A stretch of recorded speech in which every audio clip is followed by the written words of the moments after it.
أعوذ بالله من الشيطان الرجيم بسم الله الرحمن الرحيم الحمد للہ رب العالمین والصلاة والسلام علی نبینا محمد وعلی آلہ وصحبہ اجمعین اما بعد۔ اللہ کے فضل و کرم سے، اللہ کی توفیق سے آج ہم ہیں الدرر البہیہ کے ساتھ، اور اس کتاب کی اندرونی کتابوں میں سے پڑھیں گے کتاب نمبر 10، بک نمبر 10، اور وہ ہے کتاب البیع۔ بیع کے بارے میں، چیزیں خریدنا بیچنا، ان کے بارے میں اسلام کیا کہتا ہے، کون کون سی بیع حرام ہیں، یہ اور اس سے ملتے جلتے مسائل ہم پڑھ سکیں گے کتاب البیع میں۔ کتاب کے مؤلف نے کہا ہے کہ کتاب البیع۔ اب سوال یہ ہے کہ بیع کی تعریف کیا ہے؟ تو بیع کی ایک تعریف جو ڈاکٹر شیخ سلیمان الرحیلی حفظہ اللہ نے کی ہے، وہ یہ ہے کہ مبادلۃ مال ولو فی الذمۃ او منفعۃ مباحۃ بمثل احدہما علی التعبید، کہ مال کا تبادلہ کرنا،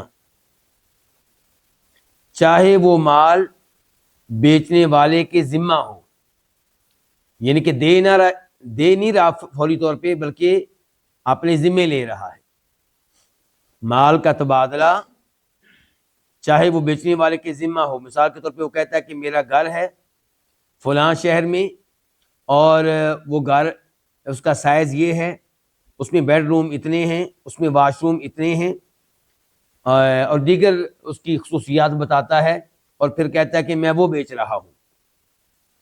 تو مبادلۃ مال، مال کا تبادلہ چاہے وہ بیچنے والے کے ذمہ ہو، او منفعۃ مباحہ، یا کسی جائز منفعت کا تبادلہ، مال کا یا کسی جائز منفعت کا۔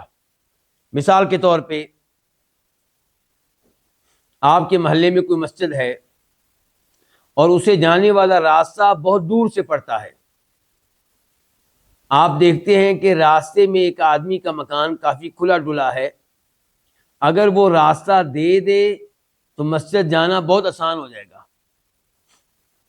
اب آپ اس سے کیا معاہدہ کرتے ہیں کہ آپ نمازوں کے اوقات میں اپنے گھر کی اس سائڈ سے ہمیں گزرنے کا راستہ دے دیں، اور یہ آپ خرید رہے ہیں یہ چیز، لیکن کیا خرید رہے ہیں؟ زمین نہیں، گزرنا خرید رہے ہیں، گزرنے کی اجازت۔ جی ہاں، گزرنے کی اجازت آپ اس سے خرید رہے ہیں، اور اس کو رینٹ نہیں کہہ سکتے، کیونکہ رینٹ ہوتا ہے عارضی۔ رینٹ کیا ہوتا ہے؟ عارضی، اور یہ ہے مستقل، ہمیشہ ہمیشہ کے لیے، یہ منفعت آپ نے خرید لی ہے۔ تو اس لیے ہم کیا کہہ رہے ہیں؟ بیع کس کو کہتے ہیں؟ مال کا تبادلہ یا کسی جائز منفعت کا تبادلہ۔ تبادلہ کس کے ساتھ؟ بمثل احدہما، ان دو چیزوں میں سے کسی ایک چیز کے ساتھ۔ مال آپ دے رہے ہیں کس کے بدلے میں؟ کسی مال کے بدلے میں۔ مثال کے طور پہ آپ نے 20,000 روپیہ دیا کس کے بدلے میں؟ بکرا خریدا ہے، تو مال کا تبادلہ کس سے ہوا؟ مال سے ہوا نا۔ تو مال کا تبادلہ مال سے، یا مال کا تبادلہ کسی منفعت سے، یا منفعت کا تبادلہ کسی منفعت سے، دونوں طرف سے منفعت، علی التعبید، لیکن یہ ہمیشہ ہمیشہ کے لیے ہوگا، عارضی نہیں۔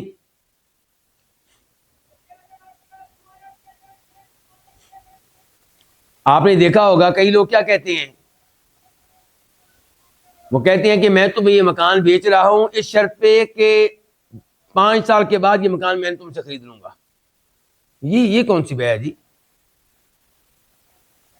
5 سال کے بعد میں خرید لوں گا، یہ کون سی بیع ہے؟ یہ کوئی بیع نہیں ہے۔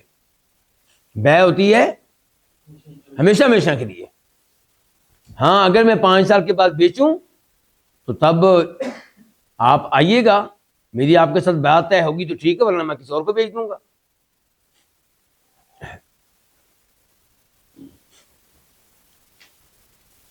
غیر ربن، لیکن یہ سودی شکل میں نہ ہو یہ معاملہ، ولا قرض، اور قرض بھی نہ ہو، تو یہ ہے بے۔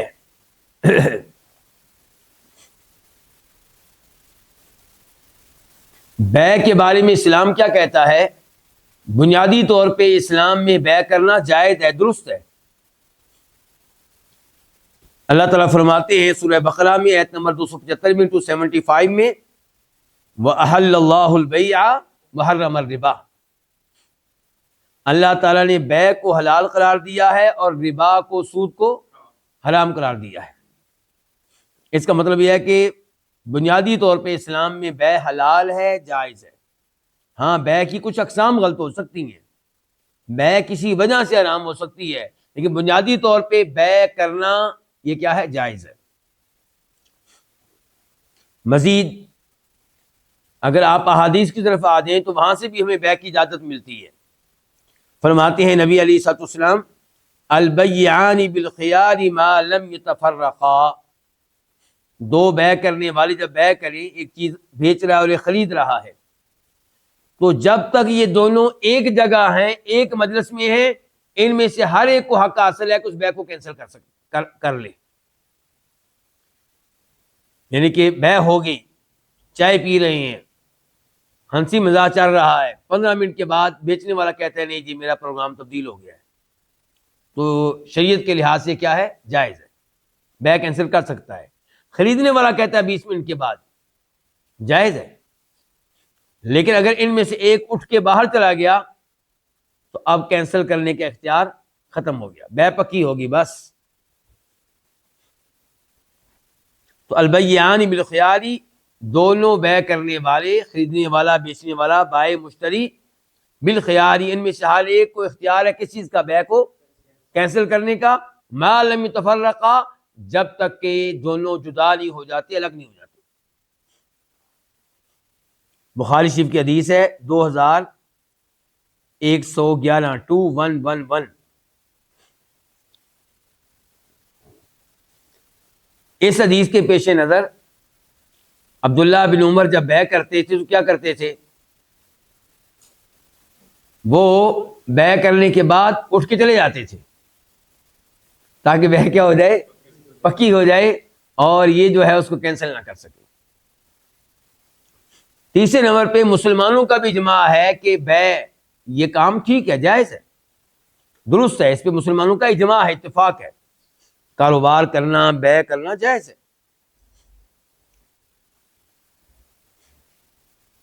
امام شوکانی فرماتے ہیں تذکرہ کرتے ہوئے بے کی ان اقسام کا جو حرام ہے، کہتے ہیں سب سے پہلے ایک اصول دیتے ہیں، کہتے ہیں المعتبر فیہ مجرد التراضی ولو باشارۃ من قادر علی النطق،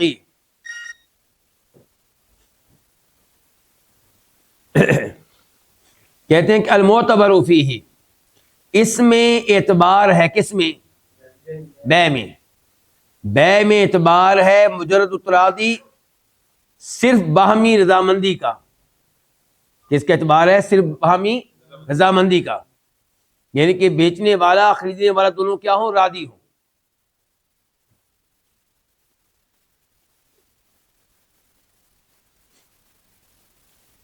وَلَوْ بِإِشَارَةٍ مِّن قَادِرٍ عَلَى النُّطْقِ، چاہے باہمی رضامندی ہو رہی ہو اشارے کے ذریعے، اس شخص کی طرف سے جو بولنے کی طاقت رکھتا ہے، اللہ نے بولنے کی قوت دی ہے، لیکن پھر بھی اشارے کے ذریعے وہ اپنی رضامندی کا اظہار کر رہا ہے، تب بھی ٹھیک ہے۔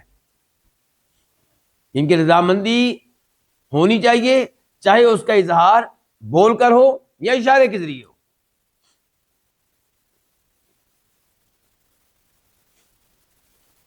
دلیل کیا ہے اس مسئلے میں؟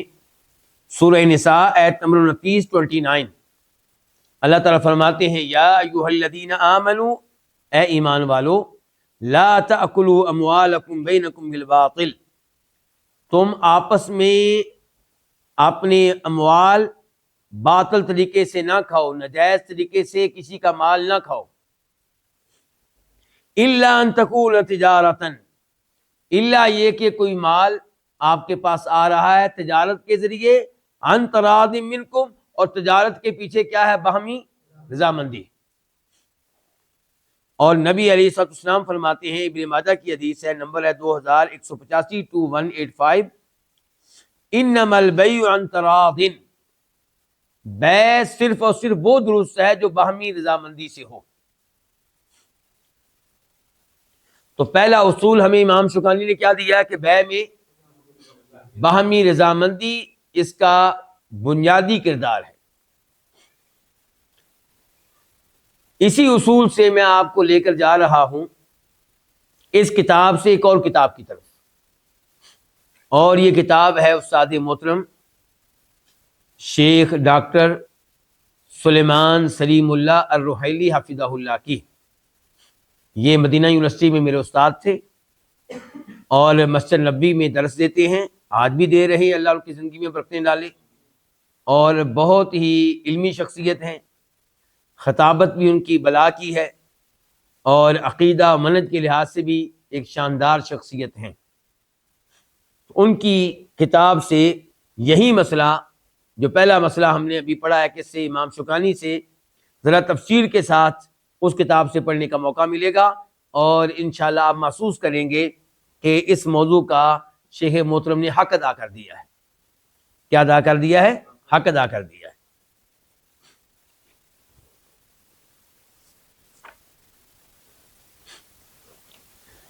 کہتے ہیں کہ فقہی قواعد میں سے قاعدہ ہے، فقہی قواعد میں سے قاعدہ ہے، انما البیع عن تراض، کہ بیع وہی معتبر ہے جس کے پیچھے فریقین کی رضامندی ہو.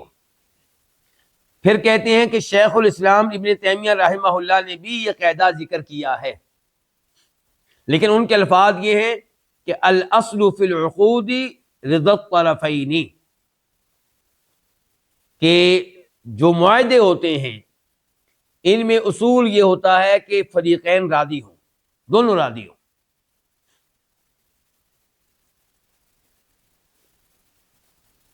تو بیع میں باہمی رضامندی یہ بنیادی حیثیت رکھتی ہے.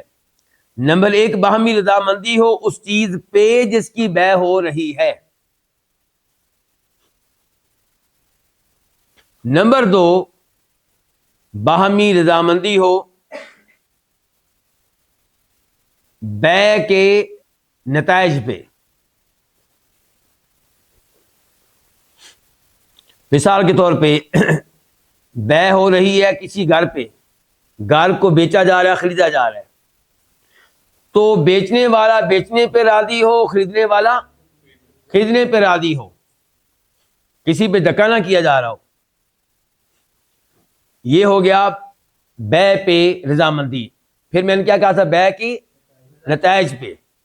اس کی مثال کیا ہے؟ بیچنے والا کہتا ہے کہ میں آپ کو یہ گھر بیچ رہا ہوں 1 کروڑ روپے میں، شرط یہ ہے کہ 1 مہینہ میں اس میں رہوں گا، 1 مہینے کے بعد میں یہ گھر آپ کے حوالے کروں گا. تو اس کے اوپر رضامندی کا اظہار کر دیا کس نے؟ خریدنے والے نے. تو اب اس کا بھی اعتبار ہوگا. اعتبار اس لیے ہوگا کہ دونوں اس کے اوپر راضی ہیں. اگر ایک اس کے اوپر راضی نہیں ہے تو پھر اس کا اعتبار نہیں ہے.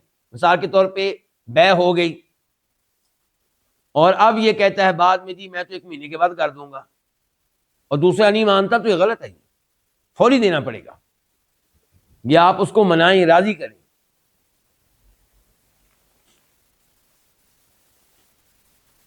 باہمی رضامندی کا اعتبار ہوگا، لیکن اس میں چند شرائط کو مد نظر رکھا جائے.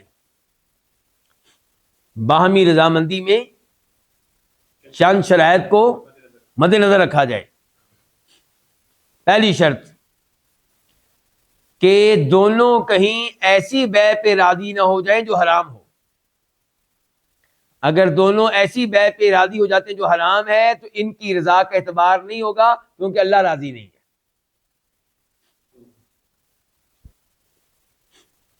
اس کی مثال لے لیں. پہلی مثال، گولڈ کی بے ہو رہی ہے، ایک ہے گولڈ بیچنے والا، بلکہ دونوں طرف سے گولڈ ہے، یعنی کہ گولڈ ایک ہاتھ سے لیا جا رہا ہے، ایک ہاتھ سے دیا جا رہا ہے، لیکن ایک صاحب کہتے ہیں کہ میرا گولڈ جو ہے یہ بڑا ہی شاندار ہے، آپ دیکھیں تو صحیح اس کو کیسے چمک رہا ہے، اور آپ کا وہ پرانا کوئی ڈیزائن ہے، تو اس لیے میری طرف سے ہوں گے 10 گرام اور آپ کی طرف سے ہوں گے 11 گرام 12 گرام۔ وہ کہتا ہے ٹھیک ہے جی، اب دونوں راضی ہو گئے جی، ادھر سے 10 گرام دیا جا رہا ہے، ادھر سے 12 گرام، دونوں راضی ہیں۔ تو ہم یہاں پہ یہ اصول نہیں اپنائیں گے کہ میاں بی بی راضی تو کیا کرے گا قاضی، نہیں، یہاں پہ ہم کہیں گے کہ شریعت اس بے کی اجازت نہیں دیتی، باہمی رضامندی کا یہاں پہ اعتبار نہیں ہوگا۔ شریعت کہتی ہے کہ گولڈ کی جب گولڈ سے بے ہو تو دونوں طرف سے گولڈ کتنا ہونا چاہیے؟ برابر مقدار میں ہونا چاہیے۔ دوسری مثال لے لیں، یہ مثالیں میں کس چیز کی دے رہا ہوں؟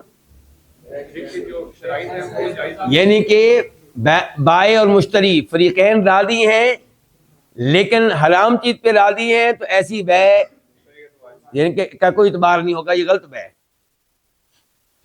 اس کی دوسری مثال، ایک گاڑی کی بے ہو رہی ہے اور گاڑی بیچنے والا فی الحال گاڑی کا مالک نہیں ہے، گاڑی بیچنے والا فی الحال مالک نہیں ہے۔ مثال کے طور پہ میں نے گاڑی کہیں روکی اپنی، کسی مسجد میں نماز پڑھنے کے لیے داخل ہوا، پیچھے سے ایک آدمی آپ نے کسی دوست سے کہہ رہا ہے کہ مجھے گاڑی بڑی پسند ہے، یہ گاڑی ویسے تو ملتی ہے کوئی 25 لاکھ روپے کی، 30 لاکھ روپے کی، لیکن مجھے اتنی پسند ہے کہ مجھے اگر 35 کی بھی مل جائے تو میں لے لوں گا۔ اب جس کے سامنے بات ہو رہی ہے اس کے منہ میں کیا آ گیا؟ پانی۔ وہ کہتا ہے چلو جی میرے ساتھ ڈن کرو۔ وہ کہتا ہے تمہاری گاڑی ہے نہیں، تم ڈن کیسے کر رہے ہو؟ میں جانوں اور وہ جانے۔ یہ بیچنے والا آگے سے کیا کہہ رہا ہے؟ میں جانوں اور وہ جس کی گاڑی ہے وہ جانے، آپ بس چھوڑیں اس بات کو، آپ میرے ساتھ ڈن کریں۔ دونوں ڈن کر لیتے ہیں، اب دونوں کیا ہیں؟ راضی۔ خریدنے والا وہ گاڑی خرید رہا ہے جس گاڑی کا وہ مالک نہیں ہے جو بیچ رہا ہے۔ یہ بے پکی ہونے کے بعد اب وہ اسے جا کے خریدے گا، تو ایسی چیز کی بے ہو گئی ہے جس چیز کو بیچنے والا اس کا مالک نہیں ہے، تو شریعت ایسی بے کو قبول نہیں کرتی، تو یہاں پہ بھی ان کی رضامندی کا کوئی اعتبار نہیں ہوگا۔ یہیں سے آپ مسئلہ سمجھ سکتے ہیں جو بینکوں سے گاڑیاں وغیرہ خریدی جاتی ہیں۔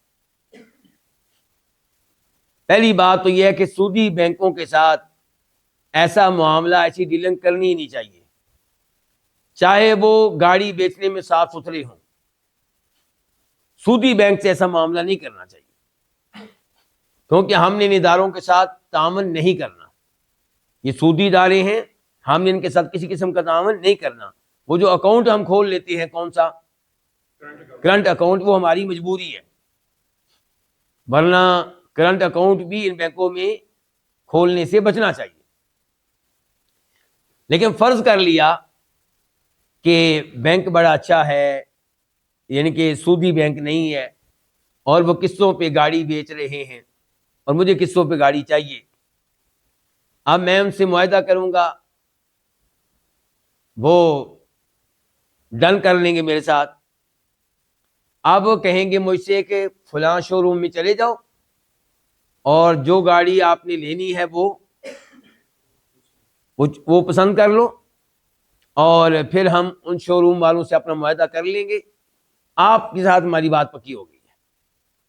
اس کا مطلب ہے جب گاڑی یہ خریدی جا رہی ہے تب بینک اس گاڑی کا مالک نہیں ہے، تو یہ بے غلط ہے، جائز نہیں ہے، یہاں پہ بھی بینک کی اور اس آدمی کی رضامندی کا کوئی اعتبار نہیں ہوگا۔ باہمی رضامندی کے تعلق سے دوسری شرط یہ ہے کہ باہمی رضامندی کہیں بیع کے مقاصد کے خلاف نہ ہو، بیع کے مقاصد کے خلاف نہ ہو۔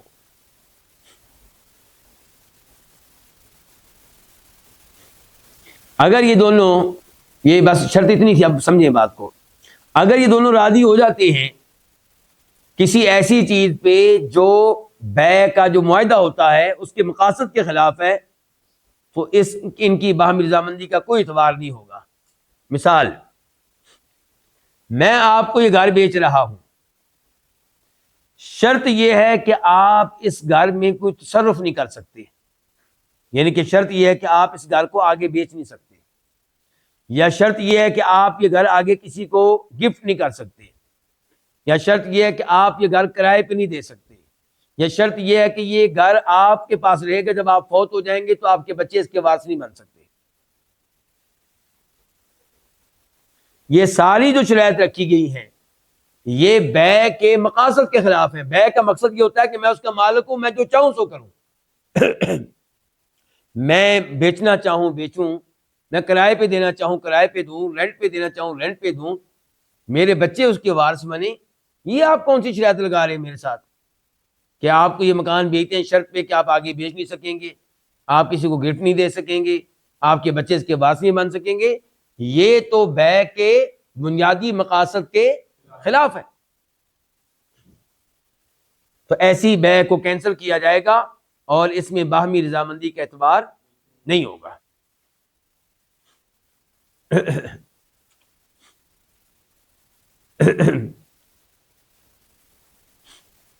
تیسری شرط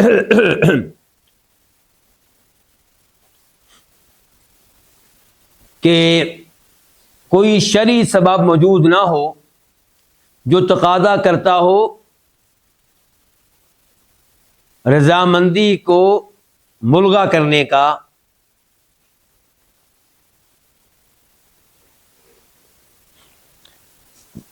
رضامندی کو ملغا کر دینا، ختم کر دینا۔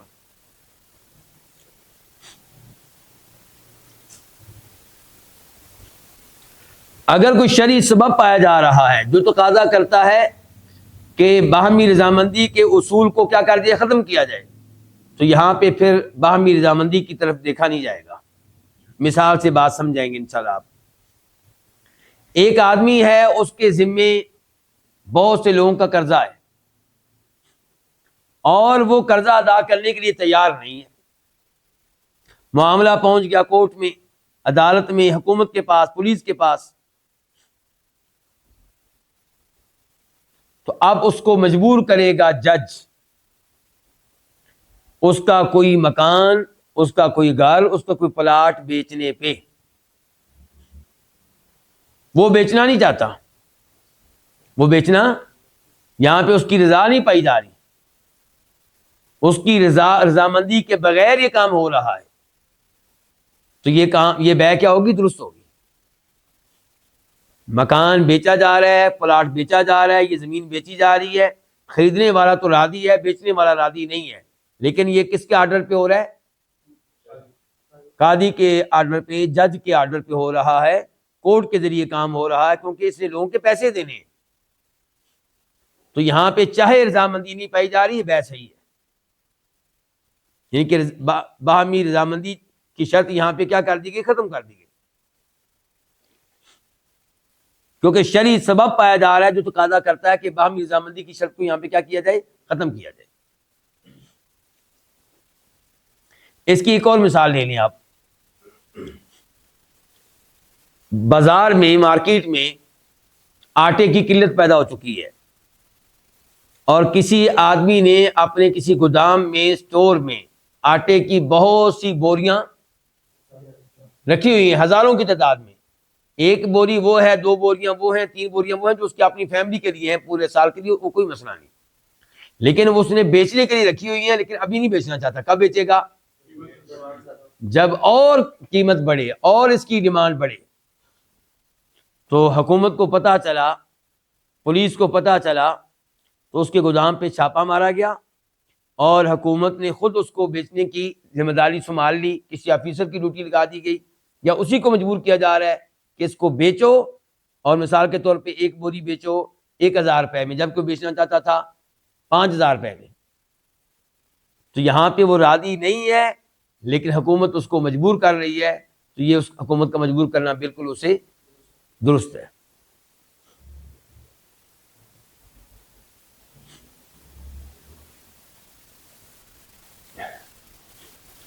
یہ آخری دو چیزیں یہ آخری دو مثالیں جو ہم نے لی ہیں، اس سے آپ کو اندازہ ہو چکا ہوگا کہ اسلام میں حکمران کا کیا مقام ہے. ہمیں تو بس ایک چیز سکھائی گئی، کیا؟ ہم آزاد ہیں جی، بس جی ہم آزاد ہیں. پولیس کی پٹائی کرنے میں آزاد، سرکاری آفس کو توڑنے میں ہم آزاد، سڑکیں بلاک کرنے میں آزاد. ہم آزاد ہیں، دوسرے کی چاہے ایسی کی تیسی ہو جائے. یعنی کہ لوگوں کی ایمبولینس سے راستے بند ہو جائیں، ان کے رشتہ دار فوت ہونے لگ جائیں، لوگوں کا مالی طور پہ نقصان ہو جائے، لیکن جی ہم آزاد ہیں. یہ عجیب و غریب آزادی کا سبق میں پڑھا دیا گیا ہے. اور اس کو نام کیا دیا گیا ہے کہ ہمیں قوم کو شعور مل گیا ہے. قوم کو کیا مل گیا ہے؟ شعور مل گیا ہے. اچھا، اب ہمارے استاد محترم شیخ سلیمان سلیم اللہ روحیلی نے دلائل ذکر کیے ہیں جن سے پتہ چلتا ہے کہ یہ قاعدہ ٹھیک ہے. کون سا قاعدہ؟ کہ انما البیع عن تراض، کہ بیع وہی معتبر ہے جس کے پیچھے فریقین کی رضامندی ہو، یا فریقین کہیں گے یا باہمی کہیں گے، ایک لفظ بولیں گے دونوں میں سے. ٹھیک ہو گیا. اچھا، دلائل انہوں نے وہی دی ہے جو پہلے میں ذکر کر چکا ہوں. نمبر 1 سورہ نساء کی آیت جس کا نمبر کیا تھا؟ 29. دوسرے نمبر پہ یہ حدیث ابن ماجہ کی. یہ دونوں دلائل میں آپ کے سامنے ذکر کر چکا ہوں. ان دلائل سے پتہ چلتا ہے کہ قاعدہ بالکل ٹھیک ہے. اب اس کے بعد ہمارا عنوان یہ ہے، ابھی تک ہمیں شیخ سلیمان سلیم اللہ روحیلی کے ساتھ ہیں. عنوان یہ ہے کہ رضامندی کا پتہ کیسے چلے گا. رضامندی کا پتہ کیسے چلے گا؟ کہتے ہیں یا تو واضح طور پہ صریح الفاظ میں رضامندی کا اظہار ہو رہا ہوگا، بیچنے والا کہہ رہا ہوگا کہ میں آپ کو یہ بیچتا ہوں، خریدنے والا کہتا ہوگا کہ میں یہ خریدتا ہوں.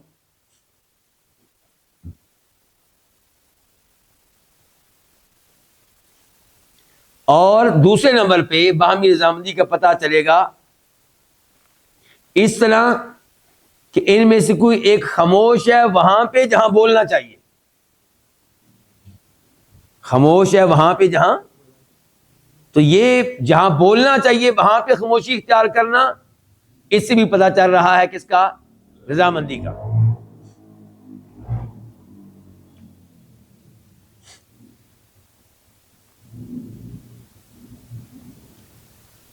اس کی مثال لے لیں. میری گاڑی کھڑی ہے مسجد کے باہر، نماز پڑھنے کے لیے آیا ہوں، اور میرے کسی دوست نے پیچھے سے گاڑی کو بیچ ڈالا ہے مجھ سے پوچھے بغیر. میں نے اس کو ایسی کوئی اجازت نہیں دی، اور پھر قیمت لے کر میرے پاس آ گیا. اچھا، میں نے وہ گاڑی خریدی تھی مثال کے طور پہ کتنے کی؟ 25 لاکھ کی، اور اس نے اس کو بیچ ڈالا ہے 35 لاکھ میں، اور پیسے لا کر مجھے دے دی، قیمت مجھے دے دی. اب اگر میں راضی نہیں ہوں تو مجھے چھوڑ ڈالنا چاہیے نا. تمہیں جرت کیسے ہوئی میری گاڑی بیچنے کی مجھ سے پوچھے بغیر؟ میں نہیں مانتا اس کو، کینسل کرو اس بیع کو. لیکن میں نے پیسے لے لیے اور خاموشی اختیار کی، اور پھر ہفتے کے بعد، 2 ہفتے کے بعد، مہینے کے بعد کہتا ہوں جی میں راضی نہیں ہوں. نہیں، اب آپ راضی تھے اسی لیے آپ خاموش رہے اس موقع پہ. جب شور ڈالنا چاہیے تھا آپ نے شور نہیں ڈالا، بلکہ قیمت بھی پکڑ لی. تو اس لیے باہمی رضامندی کا پتہ چلے گا. نمبر 1 واضح طور پہ گفتگو کے ذریعے، اور دوسرے نمبر پہ وہاں پہ خاموش رہنا جہاں پہ بولنا چاہیے. اور اس کی ایک دلیل بھی آپ کو دے دیتے ہیں، بخاری شریف سے عروہ البارقی صحابی کی حدیث، شاید آپ میں سے کسی کے ذہن میں ہو کہ صحابی کی حدیث ہے عروہ البارقی. یہ بخاری شریف کی حدیث ہے، نمبر ہے 3642 3642. نبی علیہ السلام نے ان کو ایک دینار دیا کہ جاؤ میرے لیے ایک بکرا خرید کر لاؤ. اور کچھ روایات سے پتہ چلتا ہے کہ وہ بکرا آپ خرید رہے تھے قربانی کے طور پہ. اچھا، اب ان کو وکیل بنایا آپ علیہ السلام نے اپنا، کس میں؟ بیع میں. ایک ان کو کیا دیا؟ ایک دینار. خریدنا کیا تھا؟ ایک بکرا. یہ بازار گئے، انہوں نے ایک دینار کے بدلے میں 2 بکرے خریدے. کتنے؟ 2. اور 2 خریدنے کے بعد اگلا قدم یہ اٹھایا کہ ان میں سے ایک کو 1 دینار کے بدلے میں بیچ ڈالا. نبی علیہ السلام کے پاس آئے تو کیا لے کر آئے؟ ایک بکرا بھی اور 1 دینار بھی. تو نبی علیہ السلام نے ان کو ڈھیروں دعائیں دی اور کہا کہ اللہ تعالیٰ آپ کی بیع میں برکتیں ڈالیں. تو ان کے بارے میں راوی کہتے ہیں کہ اگر مٹی بھی بیچتے تھے تو وہاں سے بھی ان کو فائدہ ہوتا تھا.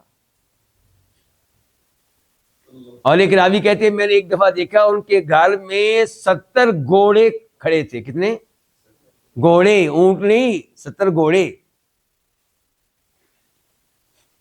تو یہاں پہ دیکھیے کہ نبی علیہ السلام نے ان کو وکیل بنایا تھا اس مسئلے میں کہ ایک بکرا خرید کر لائیں. انہوں نے پہلا کام تو یہ کیا کہ 2 بکرے خریدے، اور اگلا کام یہ کیا کہ ان میں سے ایک بیچ ڈالا. تو یہ دونوں کام آپ سے اجازت لیے بغیر کیے ہیں. لیکن جب آپ کے پاس آئے ہیں تو آپ خوش ہوئے ہیں کہ ناراض ہوئے ہیں؟ آپ نے تو برکت کی دعائیں دی ہیں. اس کا مطلب یہ ہے کہ یہ بیع درست تھی. اور درستگی کا پتہ کیسے چلا؟ کہ آپ نے خاموشی اختیار کی، الٹا ان کو دعائیں دی، لیکن یہ نہیں کہا کہ میں بیع کے اوپر راضی ہوں. پتہ چل گیا کہ اس کے اوپر آپ راضی ہیں، مطمئن ہیں.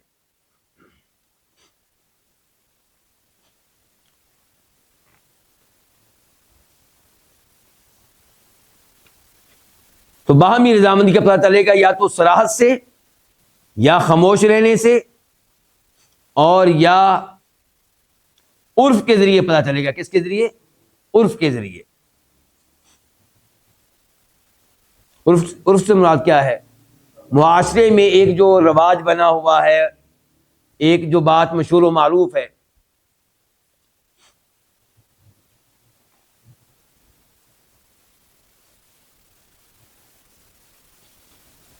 اس کی مثال آپ لے لیں بیع سے ہٹ کر.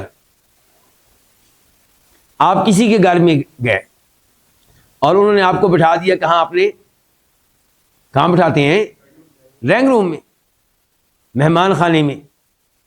اور آپ کے سامنے پھل کی ٹوکری رکھ دی گئی،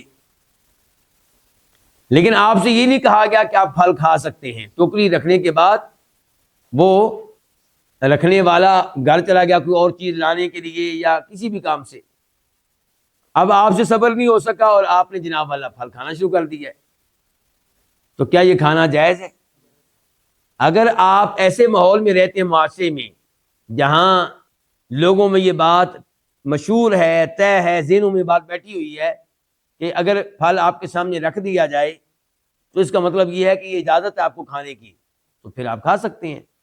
اور اگر آپ کے معاشرے میں ہوتا یہ ہے کہ پھل تبھی کھایا جاتا ہے جب وہ ساتھ اعلان کرے کہ بھی آپ کھا سکتے ہیں، اس سے پہلے آپ نہیں کھا سکتے، تو پھر آپ کو کھانے کی اجازت نہیں.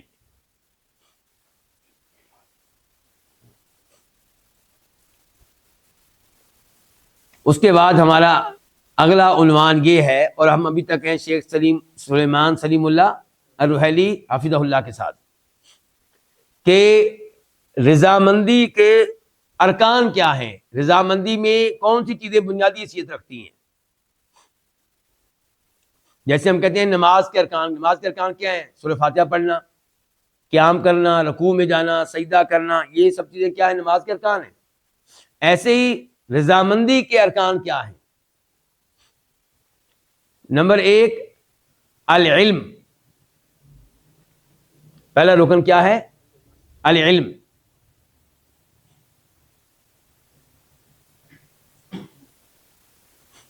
العلم سے مراد یہ ہے کہ بیع کرنے والے کو پتا ہو کہ کیا ہو رہا ہے.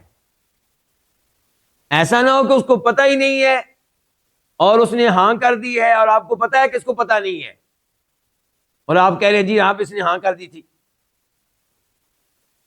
ٹھیک ہو گیا؟ اس کی مثال کیا ہے؟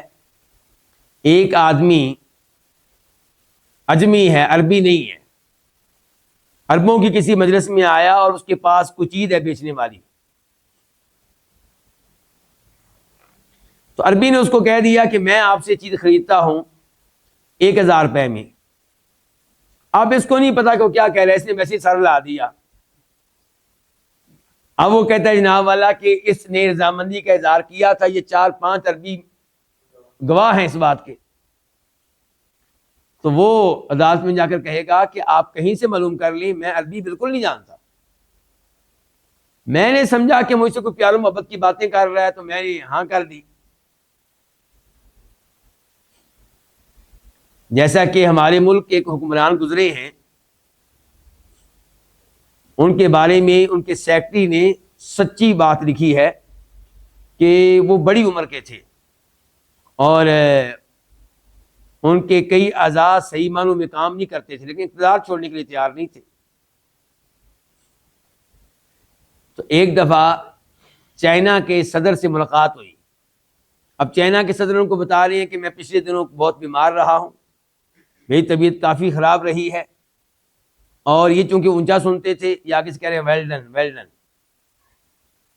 بہت اچھے، بڑی عمدہ بات ہے.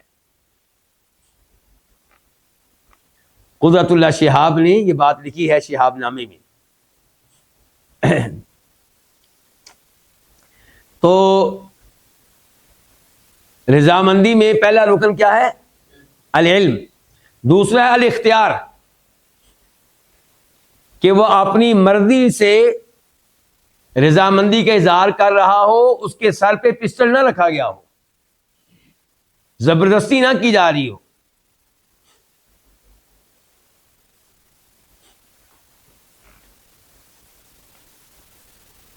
پچھلے دنوں یا 2-3 دن ہوئے ہیں، ایک صاحب کو مار دیا گیا ہے. اپنی بدماشی میں مشہور و معروف تھے، شہر کے وہ سب سے بڑے بدماش کہلاتے تھے. ان کے بارے میں آج کل جو میڈیا میں آ رہا ہے وہ یہی آ رہا ہے کہ بس وہ فون کیا کرتے تھے کہ یہ جو پلازا ہے، یہ جو شاپ ہے، اس کو خالی کر دو بس.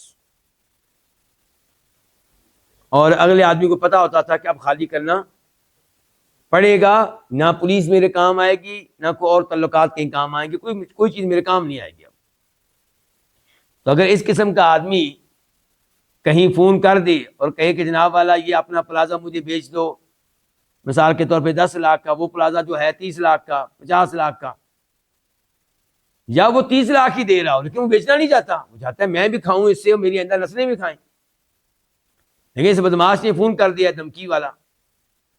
تو اب اس کو اپنی جان بچانے کے لیے ہاں کرنا پڑی ہے، اس رضامندی کا اعتبار نہیں ہوگا.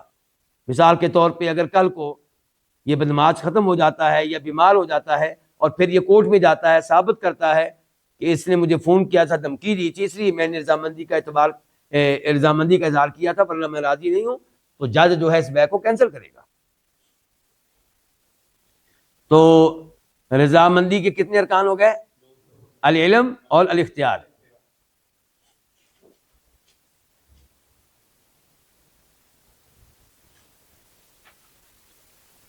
یہیں پہ ہم اکتفا کرتے ہیں، یعنی کہ ان معلومات کے اعتبار سے جو ہم نے لی ہیں کس سے؟ شیخ ڈاکٹر سلیمان سلیم اللہ الروحیلی حافظہ اللہ سے. لیکن معلومات سے آپ کو اندازہ ہوا ہوگا کہ آدمی کتنا صاحب علم ہے، کتنی تفصیل میں گئے ہیں باہمی رضامندی کے معاملے میں.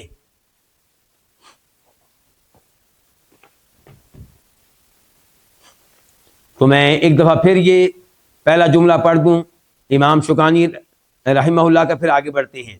کہتے ہیں المعتبر فیہ مجرد التراضی، بے میں صرف باہمی رضامندی کا اعتبار ہے.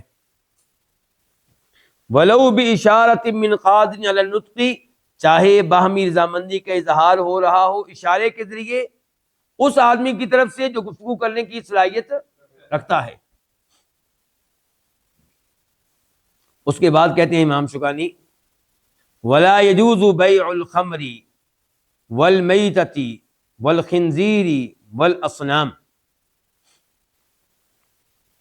شراب کی بیع جائز نہیں ہے، مردار کی بیع جائز نہیں ہے، خنزیر کی بیع جائز نہیں ہے، بتوں کی بیع جائز نہیں ہے.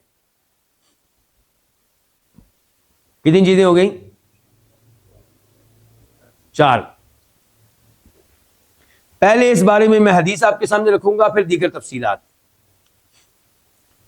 امام بخاری روایت کرتے ہیں، حدیث کا نمبر ہے 2236 2236، اور مسلم شریف میں حدیث کا نمبر ہے 1581 1581.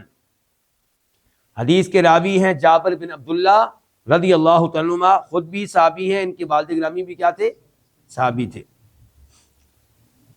یہ کہتے ہیں کہ انہوں نے سنا نبی علیہ الصلوۃ والسلام سے، آپ فرما رہے تھے مکہ میں اس سال جس سال مکہ فتح ہوا، یعنی کہ سن 8 ہجری میں، ان اللہ ورسولہ حرم بیع الخمر والمیتۃ والخنزیر والاصنام.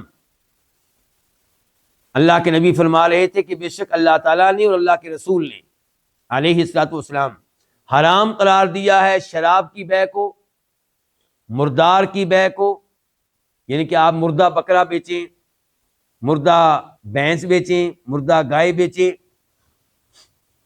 والخنزیر، اور خنزیر کی بیع کو جس کو سور بھی کہتے ہیں، اور آپ کی انگلش میں کیا کہتے ہیں جی؟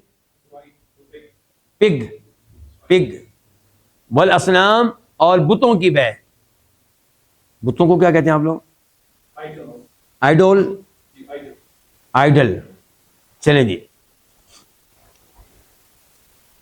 فقیلا، تو کہا گیا نبی علیہ الصلوۃ والسلام سے، اے اللہ کے رسول، ارأیت الشحوم المیتہ، جو جانور مر گیا ہے، مردار ہے، اس کی چربی کے بارے میں آپ کا کیا خیال ہے؟ اس کی چربی کے بارے میں بتائیں. کیونکہ مردہ جانور کی چربیاں، ان کے ذریعے کشتیوں کو روغن کیا جاتا ہے. کس کو؟ کشتی اس زمانے میں بنائی جاتی تھی کس چیز سے؟ لکڑی سے. اب اس کو اگر آپ چربی کے ذریعے روغن کریں گے تو کوئی سوراخ باقی نہیں رہے گا جس سے پانی داخل ہو، اور اس میں پیدا ہو جائے گی ویسے بھی کیا؟ پھسلن، پانی کو پھسلتی چلی جائے گی. نمبر 2، یہ جو چربی ہے، اس سے یہ چربی جلدوں پہ ملی جاتی ہے، سکن پہ ملی جاتی ہے. نمبر 3، لوگ ان کے ذریعے چراغ جلاتے ہیں، ان کے تیل کے طور پہ ان کو استعمال کرتے ہیں. کتنے استعمال بتائے گئے؟ 3. فقالا، تو آپ علیہ السلام نے فرمایا، لا، نہیں، ہوا حرام، وہ حرام ہے، وہ حرام ہے. کیا حرام ہے؟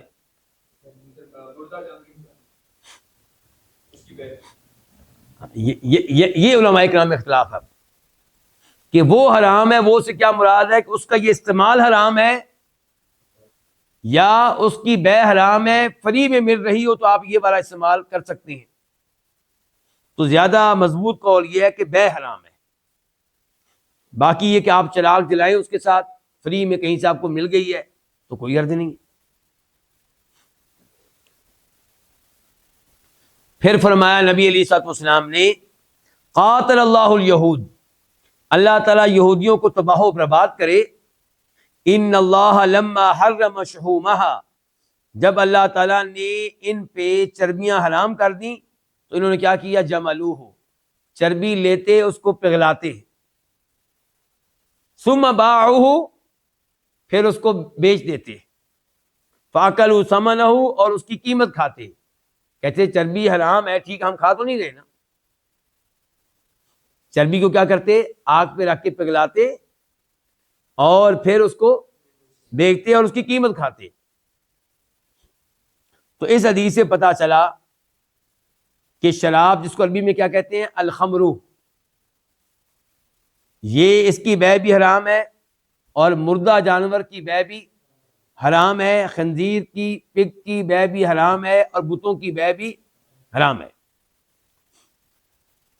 یہاں پہ ایک دو باتیں میں آپ کے سامنے رکھنا چاہوں گا. ایک تو مردہ جانور کے تعلق سے کچھ مردہ چیزیں ایسی ہیں جن کی بیع جائز ہے. نمبر ایک بتائیں کیا؟ مچھلی. سمندر کی چیزیں، سمندر کے جو مردار ہے وہ کیا ہے؟ حلال ہے. سمندر کا مردار کیا ہے؟ تو سمندر سے جو مری ہوئی چیز آپ کو ملے گی، مچھلی اور کیا جی؟ جھینگا، کیکڑے، تو یہ سب چیزیں کھانی بھی حلال ہیں اور بیچنی بھی حلال ہیں، خصوصاً اس وقت جب کہ آپ سلفی ہوں، کیونکہ حنفیوں کے لیے کئی چیزیں ان میں سے حرام ہیں، ان کو علماء کرام نے حرام کر دی ہیں. لیکن حرام اللہ کے نبی نے نہیں کی، شریعت نے نہیں کی. نبی علیہ الصلوۃ والسلام نے مسلمانوں پہ سمندر کی کوئی بھی چیز حرام نہیں کی، لیکن حنفی علماء کرام نے اپنی پبلک پہ کئی چیزیں حرام کر دی. تو اللہ کا شکر ادا کریں کہ آپ سلفی ہیں، اہل الحدیث ہیں، حدیث کی طرف دیکھتے ہیں اور کسی چیز کی طرف نہیں دیکھتے ایسے موقع پہ جب کہ صحیح حدیث آ جائے. اس لیے ہمارے لیے یہ جھینگا کیا ہے؟ پھر حلال ہے، اور میرے خیال میں یہ ان چیزوں میں سے ایک ہے جو ان کے لیے حرام ہے. اچھا، دوسرے نمبر پہ ٹڈی. اچھا، ٹڈی سے مراد کیا ہے یہ تو بتائیں، یہاں پہ یہ تو پتا چلے آپ کا. جی جی ہاں جی، ٹڈی سے مراد وہ ٹڈیاں ہیں جو فصلوں کی ایسی کی تیسی کر دیتی ہیں. پورا لشکر آتا ہے، حملہ آور ہوتا ہے فصل پہ، اور فصل کو زیرو کر کے وہ چلی جاتی ہیں. اور پھر بھی آپ کو سمجھ نہ آئے تو آپ مسجد نبوی میں جائیں، اللہ مجھے اور آپ کو بار بار لے کر جائے. تو مسجد نبوی کے سین میں جو ستون کھڑے کیے ہوئے ہیں لائٹنگ کے لیے، وہ جو لائٹیں ان کے دائیں بائیں دیکھیں، خصوصاً جب کہ بارش ہوئی ہو. آگے بھی تو آپ کو موٹی موٹی ٹڈیاں نظر آئیں گی، اور عربی لوگ اب بھی بڑے شوق سے کھاتے ہیں. ہمارے لوگ جو ہیں ایسی چیزوں سے یعنی کہ کراہت محسوس کرتے ہیں، نہیں کھاتے، لیکن عربی بڑے ذوق و شوق سے کھاتے ہیں. تو یہ ہیں جی ٹڈیاں. تو یہ اڑنے والی ٹڈیاں ہیں، دھیان سے، کوئی اور ٹڈی مراد نہ لے لیں آپ. اچھا، اب ہم آتے ہیں کس کی طرف، اور یہ اللہ کے نبی کی باقاعدہ حدیث ہے، یہ بھی ذہن میں رکھیے گا کہ احلت لنا میتتانی، آپ نے کہا تھا ہمارے لیے دو طرح کے مردار حلال ہیں، پھر فرمایا تھا ایک مچھلی اور ایک ٹڈی. اب ہم آتے ہیں، اللہ آپ کا بھلا کرے، شراب کی طرف، جس کے لیے عربی میں لفظ کیا ہے؟ الخمر. یہاں پہ بھی ہمارا حنفی علماء کے نام سے اختلاف ہے. ہمارا یہ کہنا ہے کہ ہر نشہ آور چیز خمرن ہے. ہر نشہ آور چیز کیا ہے؟ خمرن ہے. اور ہر نشہ آور چیز خمرن ہے، اور ہر خمرن حرام ہے. اور اگر کوئی اسے پیے گا تو اس کے اوپر حد لگے گی. اس کے اوپر کیا لگے گی؟ شریعت نے جو سزا اس کی بیان کی ہے وہ اس کو دی جائے گی. حنفی علماء کرام کا موقف یہ ہے کہ الخمر کہتے ہیں اس کو جس کو تیار کیا گیا ہو انگوروں سے یا کھجوروں سے. انگوروں سے یا جس چیز کو تیار کیا گیا ہو کسی اور چیز سے، وہ الخمر نہیں ہے. واضح ہو گیا؟ اب ہم دیکھتے ہیں یہاں پہ پہلے تو احادیث کی طرف. یہ لیجئے، عمر فاروق رضی اللہ عنہ ممبر پہ موجود ہیں، نبی علیہ السلام کی ممبر پہ، اور کہہ رہے ہیں الا وان الخمر نزل تحریمها یوم نزل، کہ لوگوں یہ بات دھیان سے سن لو کہ شراب حرام ہوئی جن دنوں شراب کی حرمت کا حکم نازل ہوا، وہی من خمسۃ اشیاء، ان دنوں ہمارے ہاں شراب تیار ہوتی تھی، الخمر تیار ہوتی تھی 5 چیزوں سے۔ کتنی چیزوں سے؟ حنفی علماء کرام نے کیا کہا تھا؟ 2 چیزیں، من الحنطۃ گندم سے، والشعیر اور جو سے، والتمر اور کھجوروں سے، والزبیب اور کشمش سے یعنی کہ خشک انگور، والعسل اور شہد سے۔ یعنی کہ جن دنوں اللہ نے الخمر کو حرام قرار دیا، الخمر بنتی تھی کتنی چیزوں سے؟ 5 چیزوں سے۔ تو پھر آپ کیسے کہہ سکتے ہیں کہ جی الخمر سے مراد 2 چیزیں ہیں؟ آگے دیکھیں، عمر فاروق کی تقریر جاری ہے، خطبہ جاری ہے، کہتے ہیں یہ 5 چیزیں بیان کرنے کے بعد کہتے ہیں والخمر ما خامر العقل، الخمر ہر وہ چیز ہے جو عقل پہ پردہ ڈال دے، یعنی کہ جس کی وجہ سے نشہ پیدا ہو جائے۔ صرف یہ 5 چیزیں نہیں، کوئی 6ٹھی چیز بھی ہو سکتی ہے، کوئی 7ویں چیز بھی ہو سکتی ہے، کوئی 8ویں چیز بھی ہو سکتی ہے۔ اور یہ ہے بخاری شریف میں یہ روایت ہے، نمبر ہے 4619 4619۔ کیوں جی ہم اماموں کو مانتے ہیں کہ نہیں مانتے؟ یہاں پہ ہم نے کس امام کو مانا ہے؟ امام عمر فاروق رضی اللہ عنہ کو۔ کس کو؟ اور امام عمر فاروق جو ہے امام ابو حنیفہ رحمہ اللہ سے بڑے امام ہیں، ایسے ہی ہے جی، امام مالک، امام شافعی، امام احمد سے بھی بڑے امام ہیں۔ اب آ جائیں حدیث کی طرف۔ عبداللہ ابن عمر کہتے ہیں، مسلم شریف میں حدیث کا نمبر ہے 2003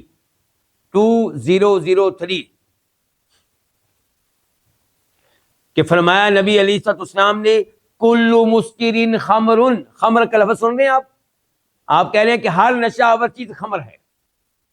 کیا کہہ رہے ہیں؟ ہر نشہ آور چیز کیا ہے؟ خمر ہے۔ وکل مسکر حرام، اور ہر نشہ آور چیز حرام ہے۔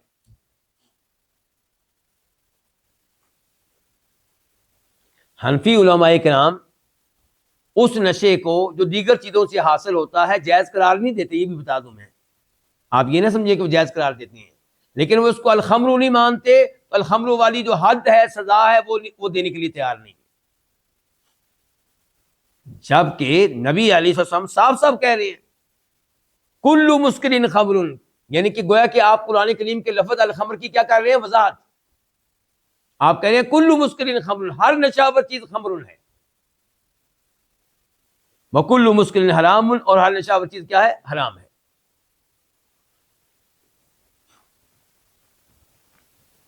اور اس حدیث سے پتہ چلا جو بھی ہم نے پڑھی ہے کہ بتوں کا کاروبار کرنا جائز نہیں ہے۔ بت کس کو کہتے ہیں؟ ہر اس چیز کو جس کو رب بنایا گیا ہو، معبود بنایا گیا ہو تاکہ اس کی عبادت کی جائے، تو ان چیزوں کو بیچنا، خریدنا یہ جائز نہیں ہے۔ تو یہ چند چیزیں آج ہم نے پڑھ لی ہیں، اور بیع کے تعلق سے بڑا یہ اہم سبق ہے جو جاری و ساری ہے، تو انشاءاللہ اس موضوع کو آئندہ دروس میں مکمل کیا جائے گا۔ اللہ رب العزت سے دعا ہے کہ اللہ تعالی ہمیں بیع کے احکام صحیح معنوں میں پڑھنے کی، سمجھنے کی توفیق عنایت فرمائے، اور اس میں جو چیزیں حرام ہیں ان سے بچنے کی توفیق عنایت فرمائے۔ وآخر دعوانا الحمدللہ رب العالمین۔